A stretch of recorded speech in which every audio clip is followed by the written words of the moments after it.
This is something that I've not shared before. Yeah, I've not made it public ever. I've not told anybody. The only two people that knows this, my mother and my husband. Yeah, how I lost my virginity.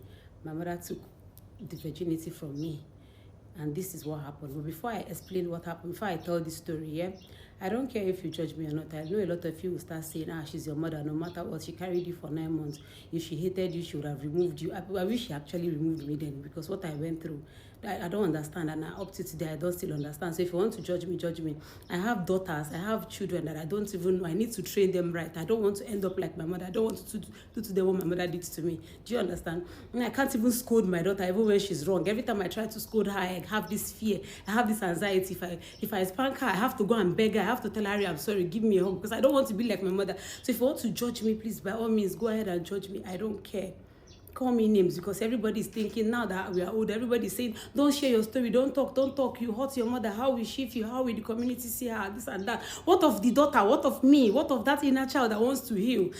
You don't understand. Okay, let me tell you the story. So growing up, I've always liked boys. No doubt. I've always liked boys. I never liked the company of girls. I've always wanted to be around boys. I just don't know. But I've always wanted to be around boys. And you know, us millennials, growing up back then, you remember that whenever you are always navigating toward boys, your mother will automatically think that they will impregnate you. You know, those kind of things. And then, even at that, a lot of people still got pregnant at that period. But so, they were getting reports about me that I was always doing boys, I was always visiting boys, and quite all right. I had one male friend then, my age mate. He had sisters too, they were the same age grade with me. So sometimes they'll send me on an errand, I'll branch to their house.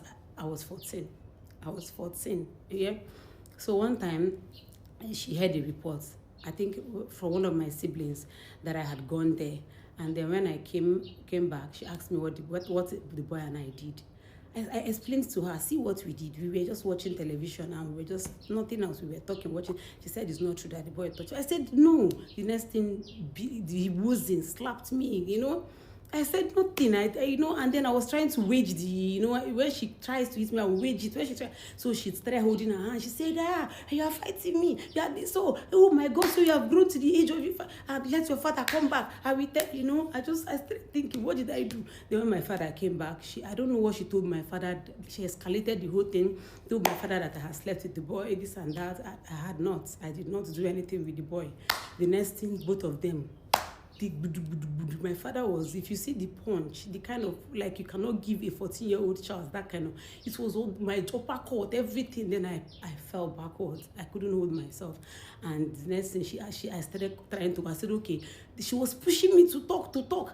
I started thinking, because then I was reading a lot of Muse and Bones, right? I hadn't had sex before, but at least I knew what it was about. I knew how they do it. So I started explaining to her. I told her, okay, the boy just told me to lie down. I lied, the boy now stayed on top of me. She said, the boy remove your pants. I said, no. She said, straight. But okay, yes, he removed my pants. And she told me to remove it as the boy did. I had to pull, because I was wearing a gown. So I had to pull up my gown, and I was wearing a dress, and I removed my pants. I said like this. She said, I spread your leg. I opened my leg. And then I tried to struggle. My father placed his leg on top of my chest. I couldn't move. And the next thing, she went into the kitchen. She brought same Cameroon pepper, mixed it with kerosene. So I was bracing myself. I closed my eyes. I thought she was going to put it on my face, because I was already getting used to the kerosene on the nose, on the face.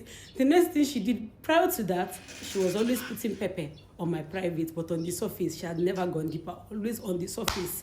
So, but I didn't expect it that day. So I was closing my mouth, and then she stood in between my leg and opened it, and then went on her knees. Like, she went on her knees. My father's leg was on my chest, holding me down. And then she took the pepper and the kerosene.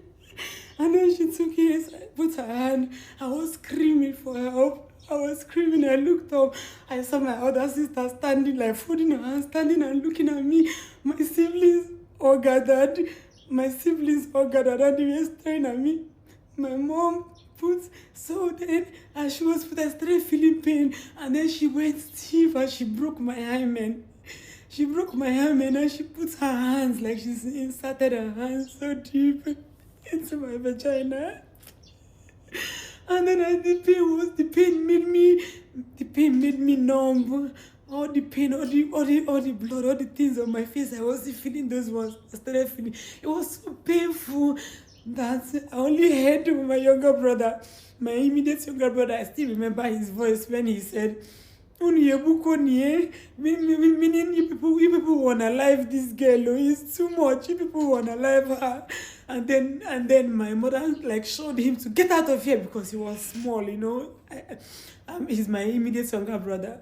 And they were all watching. She kept putting the hands. She kept like she wanted the paint, the kerosene and the Cameroon pepper to enter. I don't know if she wanted to put it inside my womb, but she kept putting.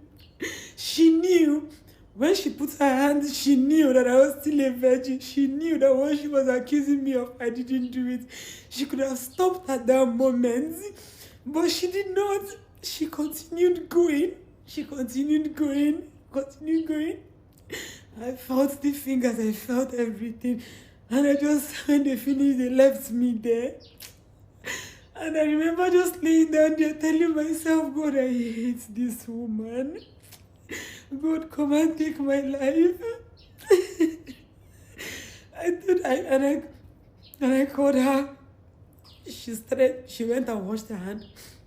And she passed and called me Ozu Nawambo, which means dead body and the carrier of dead body. And then I looked at her. I told her, I just feel like unaliving myself. And she looked at me and said, go ahead, unalive yourself. I brought you into this world. If you buy, I will bury you. In Igbo, she said, these were her words. Jane wanu now. After all, I'm see. I gave birth to 6 of you, so if you go, I will not feel you. And I lay down there and I said, you knew that I did not sleep with anybody. I didn't sleep with anybody. She took it. I have 2 other sisters. She didn't. Okay, yes, I was stubborn. In fact, I was the most stubborn child on earth. No problem. I accept it. For years, I lived with this guilt. I was so guilty. I was so ashamed of myself. I told myself that it was my fault. I blamed myself. And after that, the funny thing is that they said they were training me. I became the wildest. I became a wild cat. I started running out of the house. Sometimes I would run away from home and they would bring me back. I did a lot of unimaginable things because I told myself, what is left? She took the virginity from me. What's more? What's more? I have tried to talk to her about this so many times. I have tried to call her. I have tried to talk to her. She doesn't want to talk about it. Each time I bring it up, she'll say, oh, that she trained me, that she made me who I am. I said, you didn't make me who I am. You messed me up. You messed me up. You completely destroyed me. You broke me. Because everybody will say, maybe you were stubborn. You deserved the treatment. I accept I was stubborn. Maybe I deserved the treatment. But what happened after I grew?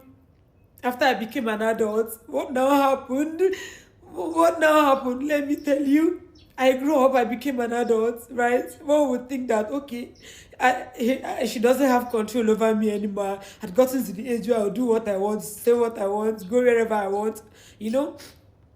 Okay, now, why do you still hate me so much, even now that I am an adult? Why do you hate me so much? I ask her all the time. I don't have closure. I don't know how to heal. I don't know how to communicate with her.